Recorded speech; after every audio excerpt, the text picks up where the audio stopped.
Mystery of the Lost Kingdoms and City Part 2. This is Part 2 of the Mystery of the Lost Kingdoms and City.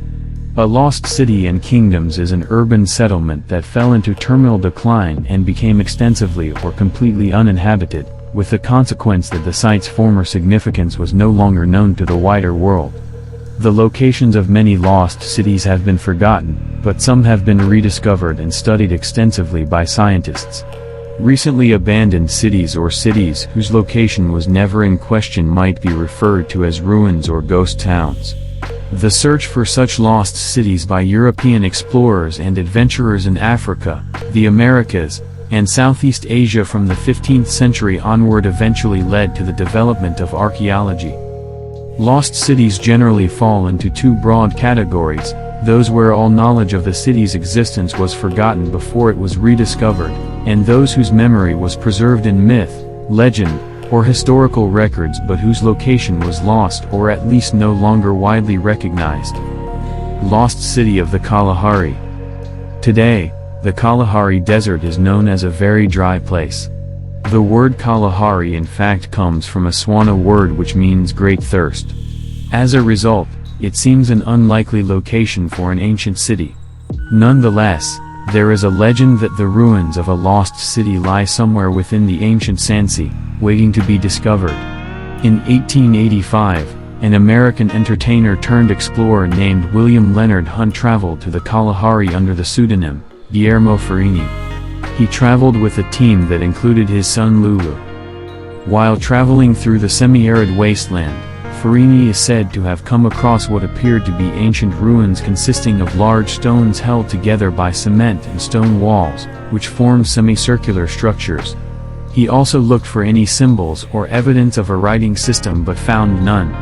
Farini claimed that this represented the remains of a lost civilization which had once existed in the Kalahari Desert. Farini's alleged discovery sparked immense interest among explorers. Over the past 130 years, at least 30 expeditions have gone into the Kalahari Desert in search of this lost city. So far, nothing has ever been found, not a single brick or broken potsherd.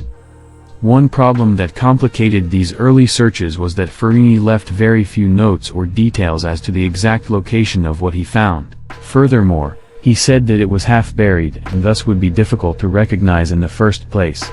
This made the prospects of actually finding the ruins in the midst of a vast sea of sand and rocks, which describes large sections of the Kalahari Desert, akin to finding a proverbial needle in a haystack. In 1964, an explorer and academic named A.J. Clement retraced what he believed to be the actual route of Farini. He did not find any remains of human settlements, but he did find unusual rock formations made of dolerite. Dolerite is a mafic, intrusive igneous rock that has a grain size intermediate between basalt and gabbro. Dolerite often occurs in dikes, which are geologic formations where molten rock cut through older rocks to create potentially wall-like structures. The rock that makes up a dike is often stronger than the surrounding country rock, so the country rock will erode leaving just the dike. The dikes of some rocks, like dolerite, will form blocky, wall-like segments which to the untrained eye may resemble ancient city walls. A.J. Clement suggested that Farini may have come across an unusual rock formation made of dolerite, possibly an exposed dike, and may have mistaken the formation for a man-made structure. A.J. Clement also believed that most of the Kalahari was much too dry to have been the site of a civilization for at least the last 15,000 years. Themasira Lost City. Themasira was an ancient Greek town in northeastern Anatolia. It was situated on the southern coast of the Black Sea, near the mouth of the Thermodon, probably at or near modern Terme. According to Greek mythology, it was the capital city of the Amazons. The town is mentioned as early as the time of Herodotus, who also mentions the Amazon female warriors from Themasira. Aeschylus, in his play Prometheus Bound, places the original home of the Amazons in the country near Lake Meotis, the modern-day Sea of Azov, stating that they later moved to Themasira.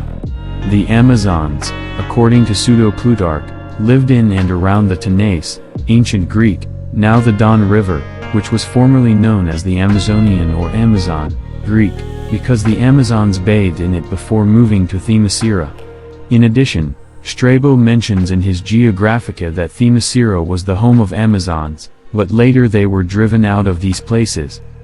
Ptolemy is undoubtedly mistaken in placing it further west, midway between the Iris, Yezormak, and Cape Heracleum. Silex calls it a Greek town, but Diodorus Siculus states that it was built by the founder of the kingdom of the Amazons. After the retreat of Mithridates V from Cyzicus during the Third Mithridatic War, Themasira was besieged by Lucullus. The inhabitants on that occasion defended themselves with great valor, and when their walls were undermined, they sent bears and other wild beasts, and even swarms of bees, against the workmen of Lucullus. But notwithstanding their gallant defense, the town seems to have perished on that occasion, for Pomponius Mela speaks of it as no longer existing, and Strabo does not mention it at all. Some believe the town of Tarim, Therma, at the mouth of the Thermodon, marks the site of ancient Themasira, but Hamilton justly observes that it must have been situated a little further inland. Ruins of the place do not appear to exist, for those that Texier regards as indicating the site of Themasira, at a distance of 2 days' journey from the Alise, now called the Xwermak River, on the borders of Galatia, cannot possibly have belonged to it but are in all probability the remains of Tavium. The editors of the Barrington Atlas of the Greek and Roman world place Themasira at or near Tarim. In ancient times, Themasira's bees were famous for their honey. Themasira was previously thought to have been the seat of a bishopric, but is not now included in the Catholic Church's list of titular sees. In Greek myth, Themasira was the capital city of the Amazons. Heracles journeyed to Themasira to complete his 9th labor, which was to retrieve the golden belt that belonged to the Amazonian queen Hippolyta. Theseus also visited the city, though there are 2 versions of this myth. In the first version, he accompanied Heracles on his expedition and helped him capture the city, and in the second, Theseus led an expedition of his own, long after Heracles himself had visited the city. Apollonius of Rhodes, in his Argonautica, mentions that at Thermodon, the Amazons were not gathered together in one city but scattered over the land, divided into 3 different tribes. In one part dwelt the Themasirians, in another the Lycastians, and in another the Chadsians. Jason and the Argonauts passed by Themasira on their journey to Colchis. Zeus sent Boreas, the god of the north wind, and with his help, the Argonauts stood out from the shore near Themasira, where the Themasirian Amazons were arming for battle, the lost Atlantis of the sands. The literature of past civilizations often mentions cities that are now lost to humanity, the most famous of which is the lost city of Atlantis. On a smaller scale, Arabia has its own legend of a lost civilization, the so-called Atlantis of the sands, a lost city, tribe, or area spoken of in the Quran that has come to be known as the Iram of the Pillars. In the Quran, Iram was said to be adorned with lofty buildings and was populated by a group of people known as Ad. As they had turned away from Allah and led wicked lives, the Prophet Hud was sent to summon them to return to the worship of Allah without ascribing partners to him and to obey him. The people of Iram reacted with hostility and did not heed the words of Hud. As a result, the Ad was punished, and a sandstorm was sent against their city consecutively for 7 nights and 8 days. In the end, Iram vanished beneath the sands as though it had never existed. On one hand, the story of Iram may be taken just as a morality tale, used to preach that people must obey Allah and not behave in an arrogant manner. On the other hand, there may be some truth to this story, and indeed, there are many who believe that such a city could have once existed. In the early 1990s, a team led by Nicholas Clapp, an amateur archaeologist and filmmaker, announced that they had found the lost city of Ubar, which was identified as Iram of the Pillars. This was achieved using NASA's remote sensing satellites, ground-penetrating radar, Landsat program data, and images taken by the Space Shuttle Challenger, as well as spot data. These resources allowed the team to identify old camel trade routes and the points at which they converged. One of these converging points was a well-known water hole at Shizr, in Dhofar province, Oman. When the excavation was carried out at the site, A large, octagonal fort with high walls and tall towers was uncovered. Unfortunately, a large portion of the fort was destroyed when it sank into a sinkhole. So, is the city of Ubar identical to the Iram of the Pillars as mentioned in the Quran? Perhaps it is. Yet, another interpretation suggests that Ubar was not a mystical city but rather the Omanam Emporium. Another interpretation suggests that Ubar was not a mystical city but rather the Omanam Emporium, as marked out on the map of Arabia compiled by Claudius Ptolemy in the 2nd century AD. After all, the old camel tracks do indicate that some kind of trade, most likely incense, was going on at the site of Ubar. In antiquity, Arabia was well known for its production of incense, a valuable and important natural resource used for religious ceremonies. Therefore, it is not surprising that towns and cities would have grown up on the routes of the camel caravans. Although it remains uncertain if the Iram of the Pillars actually existed or whether Ubar and Iram are one and the same, it may be possible that the story of Iram was inspired by the city of Ubar. Merchants or travelers passing by the ruins of Ubar may have been puzzled about what happened to that city. Over time, the story about a race of people who defied Allah and were punished for their wicked ways would have been told. As a result, this story would have become a familiar tale to the people of Arabia. Still, it is also possible that Ubar is not the legendary city of the Quran and that the actual Iram of the Pillars, wherever it may be, remains hidden under the sands of Arabia, still waiting to be found. Xanadu. Xanadu, also known as Shang-tu, Shang-tu, and Kaiping, located in Inner Mongolia, northern China, was first the capital, 1263–73, and then the summer capital, 1274–1364, of the Mongol Empire. It came to prominence during the reign of Kublai Khan, r. 1260–1294, and was famous for its palaces, gardens, and waterways. Xanadu received lasting fame in the Western world thanks to the Venetian explorer Marco Polo's description of it in his celebrated book Travels, c. 1298. The city received another boost in the popular imagination when it was made the subject of a poem by Samuel Taylor Coleridge, 1772–1834. Distant and mysteriously lost Xanadu thus came to represent a place of mystery, splendid luxury, and easy living. Despite the fact that only the ruins of the city remain today, UNESCO has designated it as a World Heritage Site. The summer capital.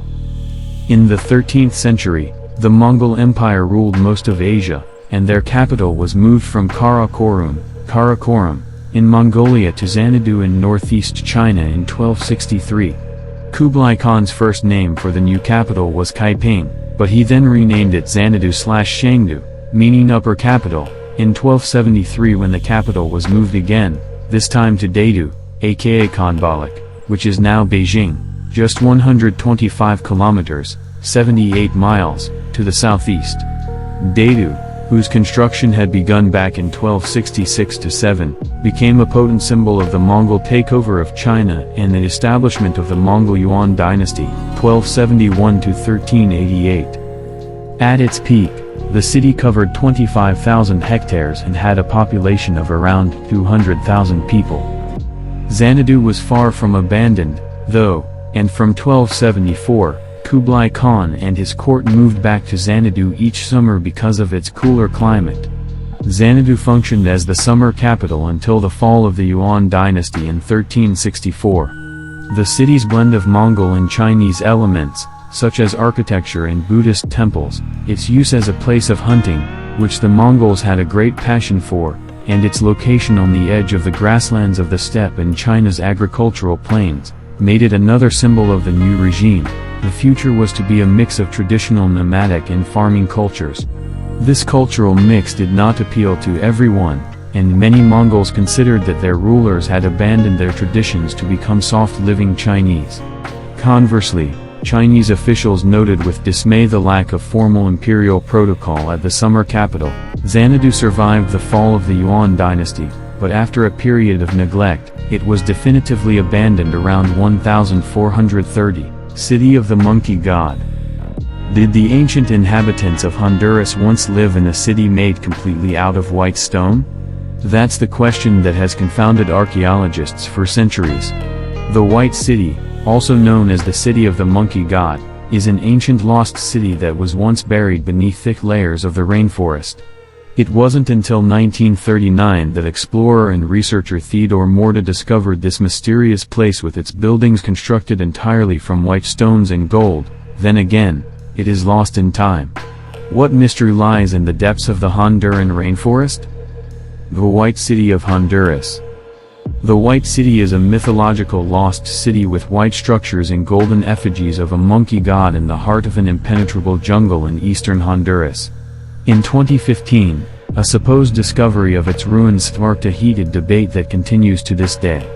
The story revolves around macabre mysteries, such as the strange deaths of its explorers. According to the Pac Indians, the city was erected by gods and is cursed. Another related folklore speaks of arcane deities half human and half spirit. The citadel is also known as the City of the Monkey God. It is expected to be found in the La Mesquita area of Honduras' Caribbean coast. The White City's history can be traced back to Pac Indian traditions, which describe it as a city with massive white columns and stone walls. It would have been built by the gods, who would have carved the massive stones. According to the Pac Indians, the city was abandoned due to a powerful Indian spell. Honduran Payas Indians also speak about Caja Camasa, a sacred city dedicated to the monkey god. It would include monkey effigies and a massive golden statue of a monkey god. The legend was heightened during the Spanish conquest.